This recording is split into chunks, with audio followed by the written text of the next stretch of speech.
रमेशको हात काँपिरहेको थियो। दोहाको रात थियो। बाहिर मरुभूमिको हावा चलिरहेको थियो।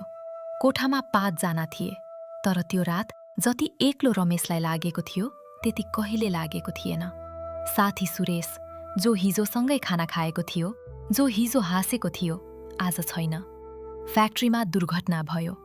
एकैछिन सुरेश गयो। रमेशले फोन उठायो। सुनिताको नम्बर थिच्यो। सुनिता, आवाज निस्किएन। गला अड्कियो। के भयो? रमेश, के भयो? उताबाट सुनिताको आवाज आयो। सुरेश गयो दुर्घटनामा आज। लामो चुप्पी। रमेश, सुनिता, मलाई डर लाग्यो। मलाई साँच्चै डर लाग्यो। रमेशको स्वर काप्यो। के म पनि यस्तै, यहाँ यस्तो ठाउँमा? के म पनि यस्तै जाने हो? घर नपुगी, तिमीलाई नभेटी, छोराछोरीलाई नदेखी? सुनिताले केही भन्न सकिनन्। रमेश एक्लै बस्यो रातभर। नमस्ते, मण्डला वाइब्समा तपाईलाई हार्दिक स्वागत छ। रमेशको डर, के यो नयाँ डर हो? लाखौं नेपाली दाजुभाइ दिदीबहिनीहरू आज विदेशमा छन्। खाडी मुलुकमा, मलेसियामा, जापानमा, कोरियामा। सबैको मनमा कुनै न कुनै कुनामा एउटा सोच लुकेको छ। के म घर पुग्छु? यो डर शरीरको डर हो, मृत्युको डर हो।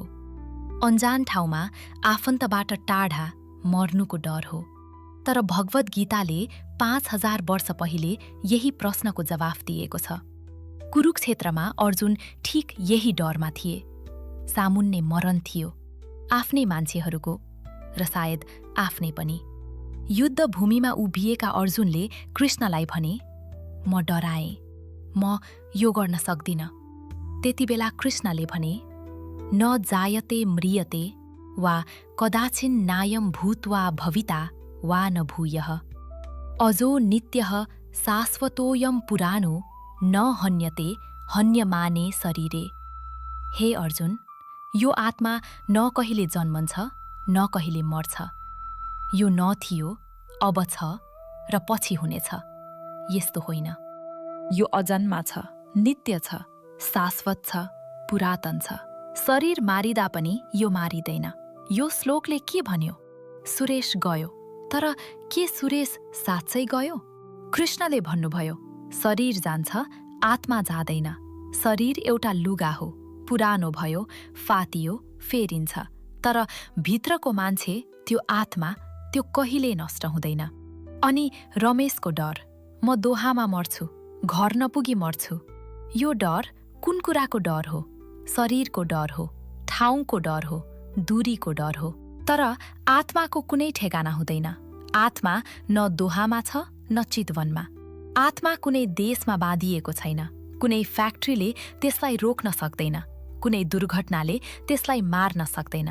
यो बुझ्नु यही गीताको सबभन्दा गहिरो उपहार हो। तर एउटा कुरा स्पष्ट गरौँ, कृष्णले आत्मा मर्दैन भनेको यसको अर्थ जिन्दगीको वास्ता नगर, जे होस् होस् भन्ने होइन। रमेश सुरक्षित रहनुपर्छ, काममा सावधानी राख्नुपर्छ, घर फर्कनुपर्छ।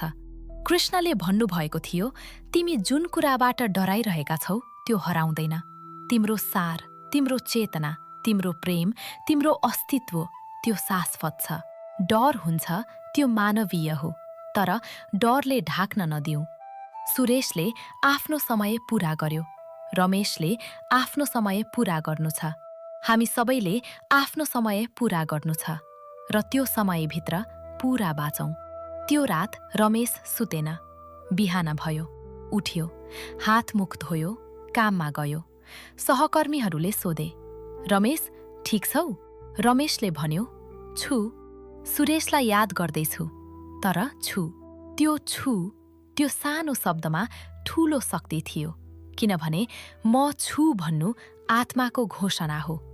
जुन कुरा मर्दैन त्यो म हो। आजको शिक्षा, यदि तपाईँ आज कुनै डरमा हुनुहुन्छ, मृत्युको, ताराको, अनिश्चितताको, यो श्लोक सम्झनुस्। तपाईको भित्रको म, त्यो कहिल्यै मर्दैन। शरीर थाक्छ, शरीर बुढो हुन्छ, शरीर जान्छ, तर तपाईँ, साँचो तपाईँ, शाश्वत हुनुहुन्छ।